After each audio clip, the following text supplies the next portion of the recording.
ბუდუ, მოგესალმები, მადლობა დათმობილი დროისთვის. Პირველ რიგში, როგორი განწყობა გაქვს ბუნდესლიგის ფინალური მაჩის წინ? მოგესალმებით მეც და მადლობა დაინტერესებისთვის. განწყობა რა თქმა უნდა პოზიტიური, საბრძოლო და მზად ვართ რომ შაბათს ცეცხლი დავმატოთ. მთლიანად გუნდში არის ეს განწყობა, ხო? და კომაგებზე რა სიტყვი?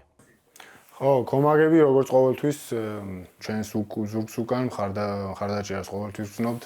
არასდროს ყოფილა ის შემთხვევა, რომ რაღაც უკმაყოფილება გამოეთქვათ და ვფიქრობ, რომ ამ შაბათისთვის განსაკუთრებულად მოემზადებიან, დაგვიჭერენ მხარს და ჩვენც რა თქმა უნდა მზად ვართ, რომ მათთან ერთად სასურველ შედეგს მივახციოთ შაბათს. ბუდუ, შენი შედეგიანობა ბოლო პერიოდში ჰაიდენჰაიმს შანსის შენარჩუნებაში დაეხმარა. გასაგებია, მხოლოდ და მხოლოდ საკუთარ თავზე არ არის გუნდი დამოკიდებული. მაგრამ შანსები საკმაოდ რეალურია მაინც ის დამარცხების შემთხვევაში. კლუბში რა ვითარება მთლიანად სრული სურათი რომ მოგვიყვა? ხო, ამ ბოლო 6 თამაშიდან 5 თამაში დავაგროვეთ გულები, მხოლოდ ერთი წავაგეთ და ამან რა თქმა უნდა თვირთმენა მოიტანა გუნდში. ყველას უკვე გვჯერა რომ შეგვიძლია იმ სარელეგაციო თამაშის შეხვედრის თამაში ჩავატაროთ.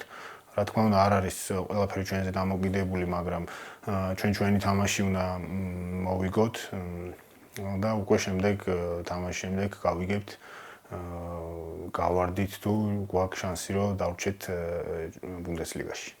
ბუდუ, 4 ტური და 5 გატანილი გოლი. ბუნდესლიგელ ფეხბურთელებს შორის ხარ საუკეთესო ფორმაში.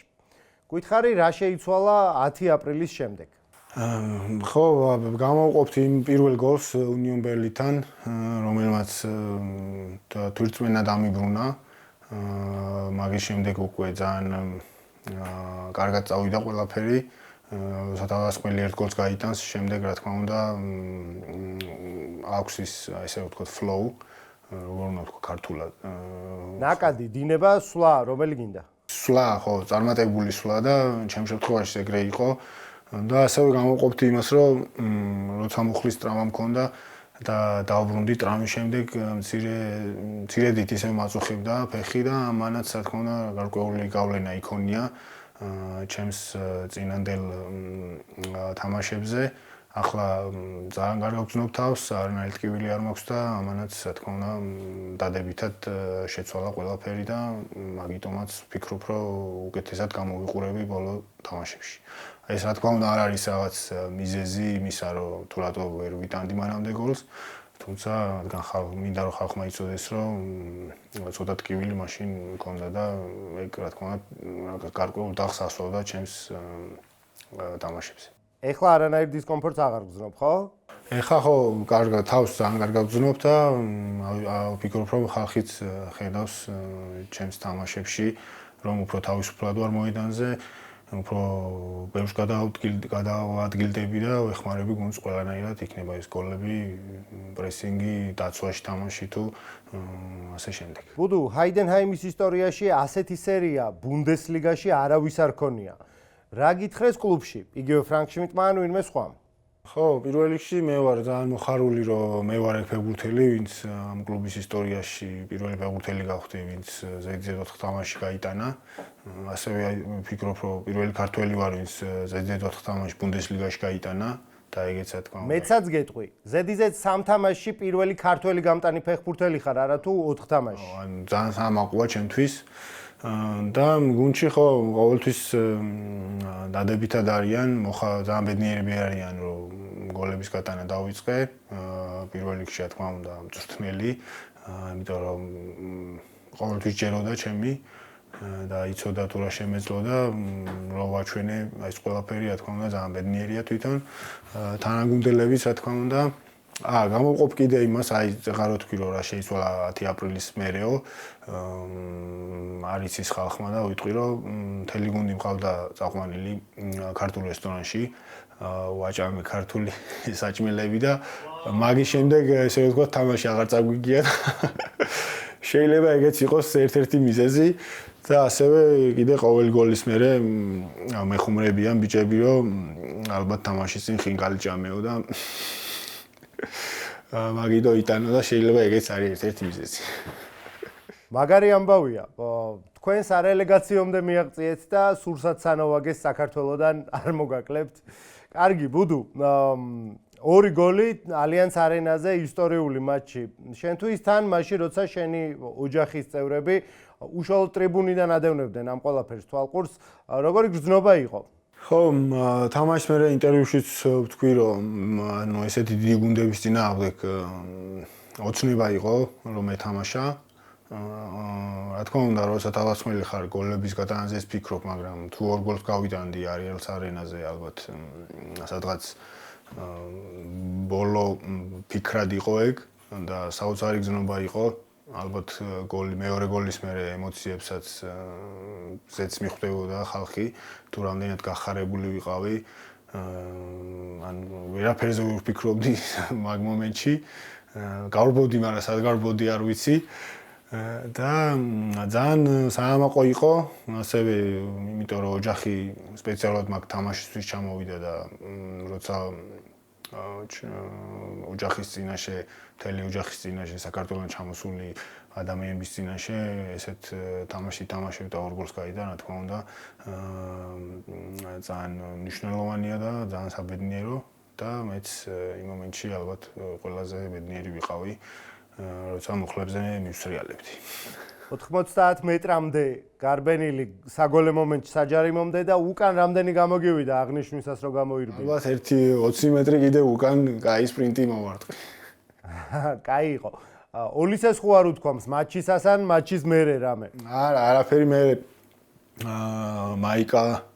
მაიკა ვთხოვე რომ მოეცა და რაღაც კამერებმა ისე დააფიქსირეს რომ თითქოს უარი მითხრა, მაგრამ არ ყოფილა ეგრე, მითხრა რომ ანუ გასახდელში შიგნით ანუ მიგზონაში მომცემდა და ძალიან კარგი ჟესტი გამოხატა თვითონ, იმიტომ რომ მე როცა შევედი მიგზონაში რაღაც სადღაც 3-დან 4 ინტერვიუ მომიწია და თვითონ გამოვიდა თავის გასახდელიდან და ინტერვიუ დროს მომაწოდა და ჩემთვის ძალიან მნიშვნელოვანი იყო რომ ეგეთი თონის ფეხბურთელმა არ ითაკილა და თავისი ხელით მოიტანა მაისური, რომელიც ხო. მოკლედ ისე გამოვიდა ბოლო 1 წელიწადში კეინს და ოლისეს თითო მაისური, თითო გოლში გაუცვალე. ხო, ეგრე გამოვიდა. ხო, კეინის მქონდა, ამიტომ მეორედ მინამუსე და აღარ მივედი და ბაიერნიდან ხო დღესდღეობით ვინც ყველაზე ძალიან მომწონს არის კეინის მერე ოლისე და არ გაუშვი ესანში ხელი და რომ მისი მაისური მქონდა. აქვე მაინც მინდა გკითხო, ხო არ იცი შემთხვევით ოლისე იამალზე ანდროს და ჩემი სანაძლეოს შესახებ? ვიცი ხო, უყურე მაგ გადაცემას შენ რო ოლისე. ვინ მოიგო? ნუ შედეგიდან გამომდინარე, რა თქმა უნდა შენ. იმიტომ რომ ის მანამდე გავარდა და ოლისე აგერ ნახევარფინალში იყო. კარგი, მადლობა. ისე ჯანმრთელად ვერ გათქმევინე რომ მე მოვიგე, მაგრამ არა უშ ესეც საქმეა, მესმის მაინც ბარსელონა, სიმპათიები მთელი ამბავ. კარგი, წავიდეთ წინ რამდენიმე დღეში იმავე სტადიონზე ალიანს არენაზე უკვე კვარას ამხნევებდი ტრიბუნიდან. საინტერესოა იმ მატჩის პერიპეტიები, როგორი იყო შენი თვალით დანახული, თანაც ახლავე. ხო, საოცარი თამაში ჩაატარა. ვფიქრობ, რომ საუკეთესო ფეხბურთელი იყო მოედანზე და ძალიან გამიკვირდა, რომ მათ მცველს მიცეს ის ოფიციალური ჯილდო. თუმცა ჩვენ, რა თქმა უნდა, ვიცით, რომ კვარა საუკეთესო იყო იმ თამაშში და ვუსურვებ, რომ ზედიზედ მეორედ მოიგოს ჩემპიონთა ლიგა. წინაზე მის გვერდით ვიყავი მოედანზე, მაგრამ ალბათ ეხლა ვერ მოვახერხებ, იმიტომ რომ 25-დან საანგრევო შეკრება გვეწყება და ბიჭები ერთად სასტუმროში გუგლში შემატკივრებთ ტელევიზორის წინ და ძალიან დიდი სურვილი გვაქვს, რა თქმა უნდა და ვფიქრობ, რომ დიდი შანსი აქვთ, ნუ ფინალია, ყველა შეუძლია ერთი თამაში, მაგრამ ვისურვებ, რომ მეორედ მოიგოს ჩემპიონთა ლიგა. ბუდუ, ბუნდესლიგას მატჩის შემდგომ ინტერვიუში უთხარი, რომ კვარასთან ქონდა გასაუბრება, გასწავლა რაღაც ხრიკები მეორე გოლზე განსაკუთრებით. ეგ იმათ უთხარი, გასაგებია, რეალურად რა საუბარი შედგა შენ და ხუჩას შორის, ჯერ შენი დუბლის მერე და მერე უკვე მას შემდეგ რაც PSG-მ ბაიერნი გამოთიშა ჩემპიონთა ლიგას. ხო, ჩემი დუბლის შემდეგ მომილოცა, რა თქმა უნდა.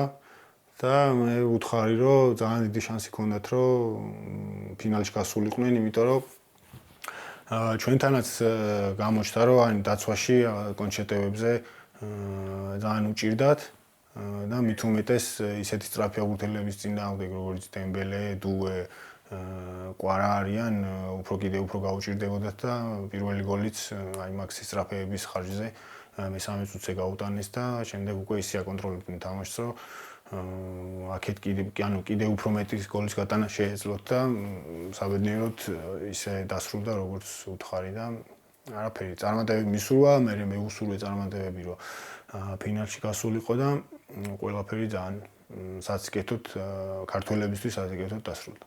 ბუდუ, მადლობა წარმატებები ორივეს, როგორც შენ ასევე კვარას. 16 მაისი, 17 საათი და 30 წუთი. ჰაიდენჰაიმი მაინცი, ზანქტ-პაული ვოლსბურგი. ცხადია, სრულიად საფეხბურთო საქართველო სეტანტა სპორტის პირდაპირ ეთერში ნახავს ამ ორივე მატჩს. თქვენთან გამარჯვებას დაელოდება ჰაიდენჰაიმისგან და იქითა შეხვედრაში ფრეს. რას ეტყოდი შენს გულშემატკივრებს? ყოველთვის გრძნობდი ქართველი გულშემატკივრების სიყვარულს და გულშემატკივრობას ამ მთელი სეზონის განმავლობაში. რა თქმა უნდა, მადლობას გადავუხდი მათ და რა ვიცი, იმედია რომ შაბათს ყველაფერი ისე დასრულდება, როგორც მე და ქართველ ჩემს, ანუ ასე ვთქვათ, ჩემს გულშემატკივრებს უნდათ.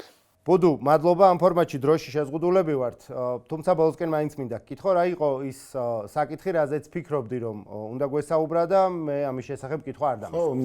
ვფიქრობ, რომ ამომწურავად ვილაპარაკეთ ალბათ ყველაფერზე, ბოლო განვითარებულ მოვლენებზე და არ ყოფილა ისეთი რამე არ გამოგჩენია, რომ არ გვესაუბრა და რა ვიცი, როცა სეზონი საბოლოოდ დამთავრდება, ან შაბათს, ან შემდეგ კვირას, ერთი კვირის დაგვიანებით, შემდეგ უკვე შეგვიძლია, რომ მთლიანად ცელი ინტერვიუ ჩავწეროთ ამ სეზონის შემაჯამებელი. ბუდუ, მადლობა, შაბათს მაინცის წინააღმდეგ სრულიად საფეხბურთო საქართველო ცხადია შენ გიქომაგებს, წარმატებები ჯერ გერმანიაში და მერე უკვე შევხვდებით საქართველოში. მადლობა, თქვენს ასევე დროის გამონახვისთვის.